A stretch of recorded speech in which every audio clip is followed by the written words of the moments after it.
চারা নার্সারি থেকে নিয়ে আসে সাথে সাথে অনেকে আছে চারা নার্সারি থেকে আনার সঙ্গে সঙ্গে গাছটাকে রোপণ করে দেয়। এক্ষেত্রে চারা গাছ একটু সমস্যা হয়।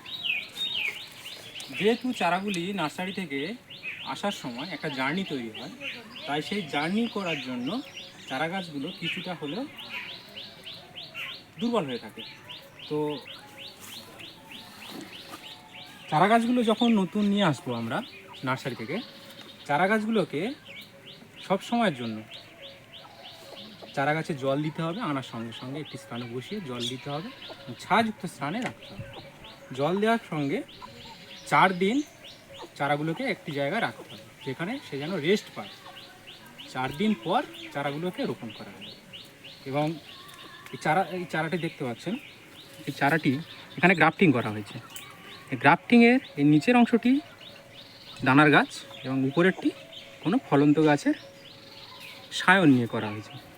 তো এই গ্রাফটিংয়ের নিচ থেকে যেহেতু এই ফড়কিগুলো এসছে, রুট এসছে ফড়কি, এগুলোকে আমাদের দরকার নেই, এগুলোকে ভেঙে দিতে হবে। আর সব সময়ের জন্য বসানোর সময় এই গ্রাফটিং পেপার, যেটা পলিথিন পেপার মতো দেখতে, গ্রাফটিং পেপারটিকে সবসময় কেটে এবং এই যে গ্রো ব্যাগটি আছে, গ্রো ব্যাগটিকে ফাটিয়ে গাছটিকে বসিয়ে একটু মাটিটাকে ভেঙে নিতে হবে। নিলে রুটগুলো বেরিয়ে যাবে, এই যে শিকড় যেগুলো আছে সেগুলো বেরিয়ে যাবে, এবং তারপরে আমরা গাছটিকে রোপণ করব। রোপণ করার আগে সব সময়ের জন্য রোপণ করার সময় যে মাদা কাটা হবে, সেই মাদাটি অন্তত কমে 1 সপ্তাহ আগে যেন খোলা থাকে। 1 ফুট গর্ত করব, গর্তটা 1 সপ্তাহ রোদ খাবে। তারপরে গর্তের মধ্যে সর্ষের খোল, পুরানো গোবর এবং ভার্মি কম্পোস্ট দিয়ে মাটিটাকে মিশিয়ে তারপরে গাছটি রোপণ করে আবার মাটি ঢাকা। ধন্যবাদ বন্ধুরা ভিডিওটি সম্পূর্ণ দেখার জন্য এবং সঙ্গে থাকার জন্য।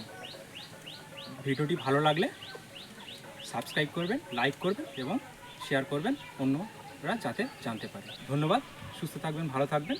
জয় ভারত।